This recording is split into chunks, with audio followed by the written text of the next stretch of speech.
Pessoal, aquele bom dia, boa tarde, boa noite, boa madrugada para todos vocês. O bom do ensino remoto é que a gente tem essas possibilidades de estar assistindo a videoaula em qualquer momento. Então, espero que estejam aí todos bem. A gente vai dar continuidade a mais uma aula e hoje nós vamos falar um pouquinho sobre mais alguns métodos, né? Naquele processo de refinamento da raiz que nós já iniciamos em alguns momentos aí, algumas semanas atrás, né? Outras aulas síncronas, assíncronas que nós já fizemos. Eu já trouxe para vocês aí um panorama geral, aqueles aspectos mais introdutórios a respeito do estudo, né, da obtenção de zeros de funções reais. E hoje nós vamos falar de dois métodos dessa fase de refinamento. Nós vamos falar sobre o método da posição falsa e o método do ponto fixo. Bom, então vamos lá, gente? Eu vou compartilhar a tela aqui com vocês para trazer os principais elementos, né? A teoria por trás desses dois métodos.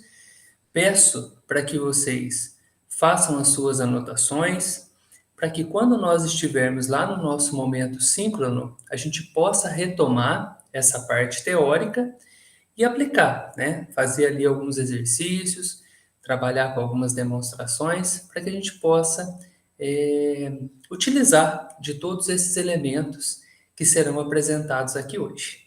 Bom, então eu vou compartilhar aqui com vocês.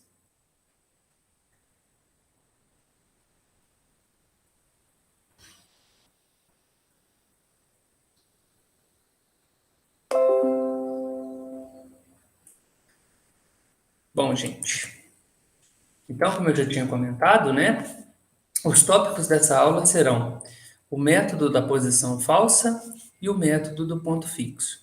Então, só retomando um pouquinho, né, essa unidade nós estamos trabalhando com métodos numéricos para a obtenção de zeros de funções reais. Nós já trabalhamos com o primeiro método no processo de refinamento da raiz, que é o método da bissecção. Agora nós vamos trabalhar com outros dois métodos, que são esses que eu já destaquei. O primeiro deles, gente, o método da posição falsa, nós vamos ter aí algumas hipóteses, né, para serem estabelecidas aí nesse processo. Então, vamos considerar uma função f de x contínua dentro de um intervalinho AB e tal que f de A vezes f de B seja menor do que zero. Isso aqui atendendo àquela condição que nós vimos lá no teorema de Bolzano, né, o fato de o f de A vezes f de B ser menor do que zero, a gente tem a garantia de existência de pelo menos uma raiz no intervalo. Assim como nós fizemos no caso do método da bissecção, nós vamos supor aqui, para simplificar, que esse intervalo AB, né, esse intervalo inicial lá daquela fase de localização ou isolamento da raiz, contenha uma única raiz da equação f de x igual a zero. Então, essas são as informações iniciais, assim como nós fizemos no caso da bissecção. No caso do método da bissecção, o que nós fizemos? Né? Nós iniciamos com aquele intervalinho, né, onde a gente trabalhou com o isolamento da raiz, e aí na bissecção a gente começou trabalhando com a média aritmética, né? Então, quebrando sempre o intervalinho ao meio, né, e indo até a nossa precisão desejada. No caso do método da posição falsa, diferente do método da bissecção, como eu já tinha falado, né, que é onde a raiz aproximada é obtida através da média aritmética entre A e B, nesse método da posição falsa, nós vamos considerar a média aritmética ponderada entre A e B. Então, se é uma média aritmética ponderada, a gente tem que ter pesos, né? Quais serão os pesos utilizados? Módulo de f de B e módulo de f de A, respectivamente. Né? Ou seja, nesse processo de obtenção, né, da raiz aproximada pelo método da posição falsa, a gente vai utilizar o seguinte procedimento. Então, a raiz aproximada ela vai ser dada por A f de B mais B f de A, dividido por f de B mais f de A. Esse f de B e f de A em módulo. Só que aí, gente, como nós sabemos que f de A e f de B tem sinais opostos, né? Nós vamos ter que o x é igual a f de b menos bf de a dividido por f de b menos f de a. Ou seja, o nosso processo iterativo ele vai tomar como base essa expressãozinha aqui, diferente do caso da bissecção, onde a gente fazia, né, a média aritmética lá entre os intervalos, tá bom? Mas aí a ideia seguinte é a mesma. Depois que nós fizermos essa média aritmética ponderada, aí a gente vai analisar esse ponto X, onde que ele está. Aí vai ter um intervalinho aqui e outro aqui. Qual que eu vou escolher? Eu vou escolher esse novo intervalinho usando aquela informação, né, igual na bissecção. Vamos fazer o f de um vezes o f do outro e analisar onde isso dá negativo, porque aí eu tenho garantia da existência de pelo menos uma raiz. Maravilha? Então, gente, de forma gráfica, como que a gente pode interpretar esse método? De forma gráfica, esse ponto x, ou seja, essa raiz aproximada, né, representa a interseção entre o eixo x e a reta rx, que passa por AF de A e BF de B. Então, observem essa representação gráfica. Aqui a gente tem a curvinha da função f de x, nós temos uma r de x aqui, que foi destacada, né, que passa por A, f de A, olha aqui, ó, e por B, f de B. Então, a retinha está fazendo isso aqui, né? Vocês podem perceber que a gente tem o psi aqui, onde a curva corta o eixo x, então a raiz está aqui, graficamente a gente consegue visualizar onde que ela está, né? E o nosso objetivo é encontrar a raiz aproximada, né? Então a gente começa naquele processo iterativo buscando, obviamente, chegar o mais próximo possível dessa raiz, dependendo, obviamente, do critério de parada, né? A precisão que vai ser estipulada. E lembrando também, gente, que a notação que a gente está usando aí para a raiz, né? Eu já tinha destacado isso em alguns momentos, pode ser um psi, pode ser um R, né? Enfim, pode ser uma letrinha lá que você vai especificar dizendo que é a raiz da função. Tudo bem? Então, nesse processo iterativo, né, o que nós vamos encontrar é que essa raiz aproximada, ela representa a interseção do eixo x com essa reta Rx que passa por AF de A e BF de B. Aqui, gente, está num caso de uma iteração, né? Um primeiro processo, está um intervalo AB. Mas como que funciona isso durante as iterações, né? Então, olha aqui comigo, vamos acompanhar essa representação gráfica para a gente entender o que, que acontece, né? Então, aqui nós temos uma aproximação inicial, então, nosso intervalo inicial A0, B0, né? Então, dessa aproximação inicial, a gente vai fazer a aplicação lá da média aritmética ponderada. Dessa média aritmética ponderada, nós vamos obter um x0, né? Bom, olhando o gráfico, vocês podem ver que aqui a gente tem a curvinha, né? E aqui, ó o psi, ó onde está a raiz, né? Mas, na primeira iteração, olha onde que está o x0. O x0 está aqui, né? Então, quer dizer, está assim, olhando no gráfico, está um pouquinho longe da raiz, né? Mas a gente continua o processo para ver o que, que vai acontecer. E aí, gente, em termos dessa interpretação gráfica, aí vocês podem perceber realmente, olha, que esse x0, ele é a interseção dessa reta r de x, né? Que é a primeira iteração, que passa pelo A0F de A0, B0F de B0, né? A interseção com essa reta, né? Com o eixo x. Bom, aí continua o processo iterativo. Na segunda iteração, a gente vai ter o x1, né? O x1 está aqui, então, olha, está se aproximando aqui da raiz, né? E aí, esse x1, gente, mais uma vez, olha, segunda iteração. Olha a retinha aqui, ó, a interseção, né, com o eixo x, com nesse caso agora, A1F de A1, B1F de B1, e aquela interpretação. Continuando o processo, na terceira iteração, nós vamos chegar aqui no x2, né? Que também é a interseção dessa retinha aqui, ó, por isso que está a segunda iteração. Então, aí você continua o processo, né? Até atingir a precisão desejada. Veja bem, o objetivo aqui é trazer para vocês só essa interpretação gráfica para vocês entenderem como que acontece esse processo iterativo e qual que é a interpretação, né?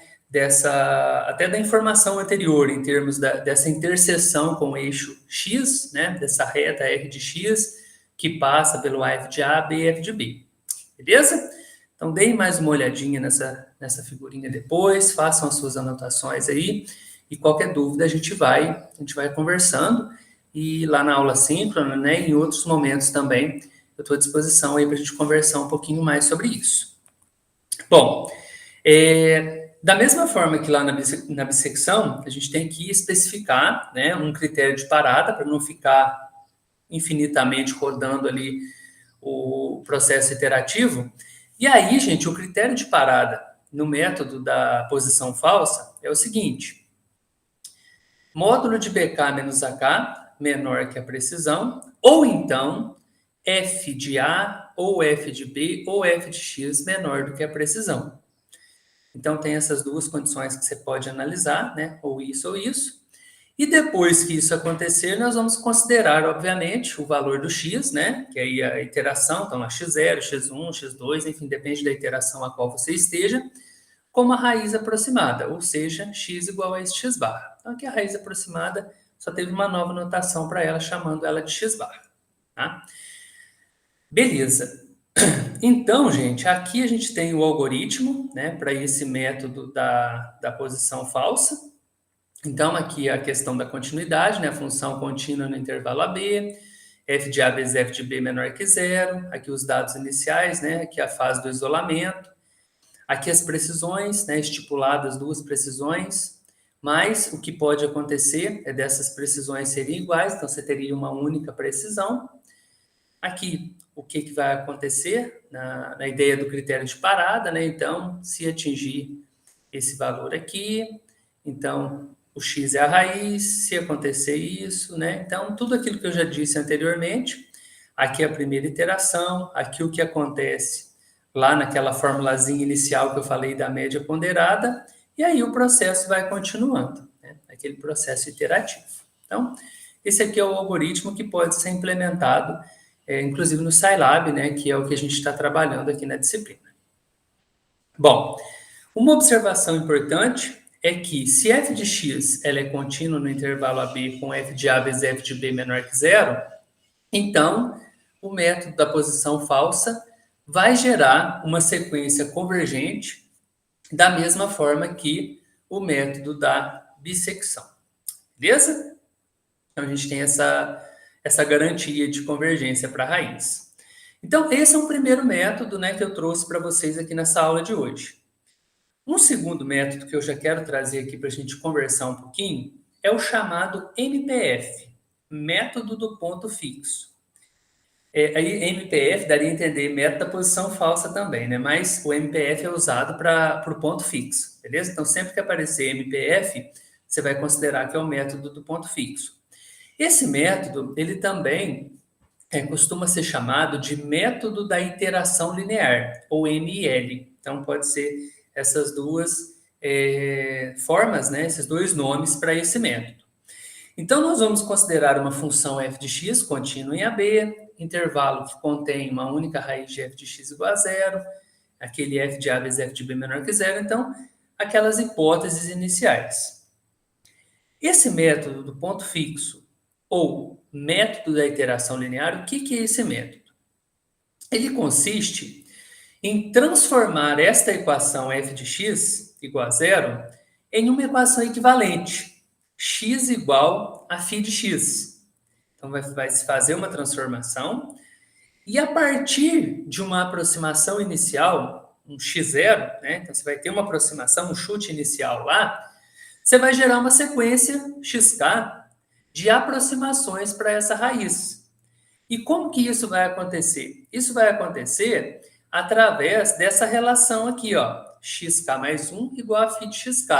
Ou seja, para você obter a raiz aproximada, você sempre usa de passos anteriores, né? Então, olha, xk mais 1, para você encontrar o xk mais 1, você vai usar um passo anterior. Você vai aplicar o φ no xk, o que você já encontrou anteriormente, beleza? Então, por isso você tem uma aproximação inicial, dela você vai gerar uma próxima, que vai gerar uma próxima, que vai gerar uma próxima, até chegar na precisão desejada. E aí isso acontece porque esse φ de x é tal que o f desse xi da raiz, né, a gente chama a raiz de xi ou de r, enfim, aqui eles chamam de xi, é igual a zero, se e somente se o φ desse xi é igual a xi. Então, isso aqui, gente, é uma observação bem legal que a gente vai colocar para a gente demonstrar depois, lá na nossa aula síncrona, a gente mostrar por que f de xi igual a zero, se e somente se φ de xi igual a xi. Então, a gente vai ter que mostrar isso, né? A gente mostra isso lá na aula síncrona. Desta forma, o que vai acontecer? Nós vamos transformar o problema inicial, né, de obter um zero de f de x, no problema de obter um ponto fixo do φ de x. Por quê? Olha, se é um ponto fixo, olha, o φ do xi está levando no próprio xi. Então, um ponto fixo. Beleza? Então, a gente transforma a equação original em uma equação equivalente. Então, dessa equação equivalente, o nosso objetivo vai ser encontrar o ponto fixo dela. Beleza? Essa funçãozinha φ de x, que satisfaz essas condições destacadas anteriormente, é chamada função de iteração para a equação f de x igual a zero. Você pode ver que começam a surgir aí novos elementos nesse nosso estudo. Bom, também tem uma interpretação gráfica, né? Então, de forma gráfica, uma raiz dessa equação x igual a φ de x é a abscissa do ponto de interseção da reta y igual a x e da curva y igual a φ de x. Então, olha aqui como que acontece. Olha, aqui a gente tem a reta y igual a x, né? Cortando aqui a origem. Aqui a gente tem a curvinha y igual a φ de x. E olha aqui a interseção entre elas. A interseção entre elas, entre a azulzinha e a vermelhinha. Tá aqui, ó. A abscissa referente a essa interseção é a raiz. Beleza? É aqui chamada de R, né? Mas é aquele nosso QC, destacado anteriormente. Bom, dada uma determinada equação f de x, vão existir infinitas funções de iteração φ de x para essa equação. E aí eu trouxe um exemplo, né, de um caso aqui, para a gente analisar, depois a gente vai trabalhar com outros casos. Imagina essa função f de x igual a x ao quadrado mais x menos 6 igual a zero. Aqui tem algumas funções de iteração para essa equação, para essa funçãozinha aqui. φ1 de x, 6 menos x ao quadrado, né? Então é como se a gente isolasse o x aqui, enfim. φ2 de x, mais ou menos a raiz de 6 menos x. Então aqui como se estivesse isolando o x, depois extraindo a raiz, aquela coisa toda. O φ3 de x, 6 sobre x menos 1. φ4, 6 sobre x mais 1. Então, aqui são 4 funções de iteração, né, equivalentes, como já foi destacado lá inicialmente, a essa equação aqui, x ao quadrado mais x menos 6. Mas o porquê, então, que a gente vai usar dessas funções de iteração? Porque aí essas funções de iteração, elas serão utilizadas naquela fórmula recursiva, né, para obtenção da raiz aproximada, beleza? Lembra da forma recursiva que eu falei aqui, ó? Olha, o xk mais 1 é o φ de xk. Só que esse φ aqui, ó, está associado a essas funções de iteração. A gente deixa de trabalhar agora com a nossa função inicial e passa a trabalhar com a função de iteração. Por quê? Porque aí tem aquela ideia lá do ponto fixo, né, que a gente vai demonstrar depois, que é possível, né, a partir dessa forma recursiva, a gente identificar a raiz aproximada da função, usando a função de iteração. Tá? Olha o que acontece aqui, gente. Vamos pensar em termos gráficos, né? Para a gente ter uma interpretação. Aqui, vamos pegar a primeira função de iteração, para esse nosso caso particular, 6 menos x ao quadrado, e o outro, mais ou menos, raiz de 6 menos x. Então, olha, gente, aqui a gente tem a nossa y igual a x, aqui a gente tem a curvinha da função de iteração, e aí, gente, a gente parte de um chute inicial, uma aproximação inicial. O que nós sabemos é que graficamente já foi falado aqui, ó, a raiz ela vai ser a abscissa da interseção da y igual a x com a y igual a φ de x. Então, olha aqui, ó, a interseção entre elas, onde que está a raiz aqui, ó. Então, o nosso objetivo é chegar nessa raiz aqui, né, de forma aproximada, a gente quer aproximar dela, né? Então, partindo dessa aproximação inicial, usando aquela fórmula recursiva lá, a gente aplica e olha, do x0, você vai chegar no x1. Opa, Está vindo em direção à raiz, né? Continua o processo. x2, olha, está aproximando. Então, olha, x0, x1, x2, então está convergindo para a raiz. Olha o que acontece aqui. O chute inicial x0. Aplicou a formulazinha, vem aqui, ó, x1. Aplicou de novo, vem para cá, x2. Aplicou de novo, vem para cá, x3. Aplicou de novo. E aí está sempre, olha, vindo em direção a quem? Ao psi, que é a nossa raiz. Beleza? Então, dois casos que está convergindo para a raiz. Mas olha o que pode acontecer também. Com essa função de iteração 6 sobre x menos 1, a aproximação inicial foi essa, x0. Aplicando a formulazinha recursiva, nós vamos encontrar o x1. Olha o x1, a raiz está aqui, ó.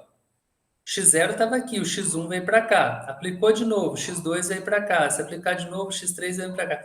Então, olha, usando o processo iterativo, está cada vez mais, olha, fugindo daqui da raiz. Então, quer dizer, diverge. Então, olha, por isso que está falando aqui, ó, que essa sequência que a gente está construindo aqui, ó, ela não está se aproximando, ela está divergindo da raiz, beleza? Olha essa outra função de iteração aqui, f4. 6 sobre x mais 1. A aproximação inicial está aqui, ó, x0. Aplicou a primeira, x1 veio para cá. A raiz está aqui, então quer dizer, está dentro. Mas olha o x2. x2 veio para cá. x3 já veio para cá. Então, quer dizer, começou x0, x1, x2, né? Tá distanciando dessa raiz. Então, quer dizer, à medida que você constrói essa sequência, está divergindo da raiz. Então, nem toda função de iteração vai levar à convergência da raiz. Maravilha? Isso você vai fazer através das continhas que você vai usar através daquele processo iterativo. Beleza? Então, gente, para que o método do ponto fixo forneça uma solução da equação f de x igual a zero, ou seja, a gente obtenha a raiz, né, é necessário que a sequência gerada xk, dada por essa funçãozinha aqui, né, o xk mais 1 igual a φ de xk, que é aquele método recursivo que eu tinha destacado, né, seja convergente. Então, precisa convergir para esse valorzinho. A convergência ela é garantida através do seguinte teorema. Então, tem um teorema que garante essa convergência, porque, igual eu falei, nem toda função de iteração vai convergir para a raiz. Então, seja R uma raiz da equação f de x igual a zero, isolada no intervalo i, centrado em R. Então, tem aquele processo de isolamento, né? Seja φ de x uma função de iteração para essa equação f de x igual a zero. Então, sabemos a raiz, isolada num determinado intervalo, vamos considerar uma função de iteração. O que tem que acontecer? Se o φ de x e o φ' de x são contínuos em i, o módulo da derivada de φ de x é menor ou igual a n, que é menor que 1 para todo x em i, e se o x0 pertence a i, então a sequência xk gerada converge para a raiz R. Então, quer dizer, tem que atender a essas condições desse teorema para a gente ter a garantia de convergência. Por isso que aqui, ó, essa parte que a gente está analisando é a convergência do método do ponto fixo. Beleza? Bom, na questão do critério de parada, até quando que você vai ficar rodando ali, né? Módulo de f de x1 menor do que a precisão 1, ou então x1 menos x0 em módulo menor que a precisão 2. Então, aqui também você vai especificar duas precisões nesse método, no método do ponto fixo, né? E aqui está o algoritmo, né, para implementação desse método do ponto fixo. Considere a equação f de x igual a zero, a equação equivalente, né, a função de iteração x igual a φ de x. Aqui estão os dados iniciais, né? Aqui a aproximação inicial, as precisões especificadas, né? y1 e y2. Aqui, se isso acontecer, faça R igual a x0. Então, quer dizer, é o critério de parada, né? Aí encerraria se acontecer isso. Caso contrário, vamos lá para iteração. Então, igual a 1. Então, quem que vai ser o x1? x1 vai ser o φ de x0. Então, daquela aproximação inicial, você vai obter um próximo. Aí você vai para o critério de parada. Se f de x1 menor que a precisão 1, ou se o x1 menos x0 em módulo menor que a precisão 2, fim, né? Faça o r igual a x1. Ou seja, chegou na raiz. Caso contrário, o que você vai fazer? Continua o processo. Então, i igual a i mais 1, volte para o passo 4. Aplica de novo. E aí você fica rodando, até que você atinja a precisão desejada. Beleza, gente? Bom, aqui eu trouxe, né, como eu falei, de maneira bem rápida, um pouquinho sobre esses métodos, né, sobre esse método aí do ponto fixo e também o método da posição falsa, porque é como eu tinha falado, até nas aulas síncronas, né, que a gente está trabalhando aí, que nessas videoaulas eu vou trazer as principais propriedades, as principais definições, os principais teoremas, né, de maneira assim teórica, para que vocês tenham tempo de assistir, fazer as anotações, deixar aí as principais dúvidas anotadas, as principais observações, os principais apontamentos, porque aí quando nós chegarmos naquele nosso momento síncrono, vai ser a hora da gente discutir, da gente abrir um pouco mais essa teoria, resolver exercícios, resolver exemplos, demonstrar os teoremas. Beleza, gente? Então a gente finaliza aqui mais uma videoaula. Eu agradeço mais uma vez aí a contribuição, a participação, o empenho de todos. Estou à disposição para o que vocês precisarem. Até a nossa próxima aula, né? Síncrona, e também a nossa próxima videoaula, que vai lá para a aula assíncrona. Então é isso, gente. Um abração para todo mundo, fiquem bem, né? E a gente vai se falando, tá bom? Até mais.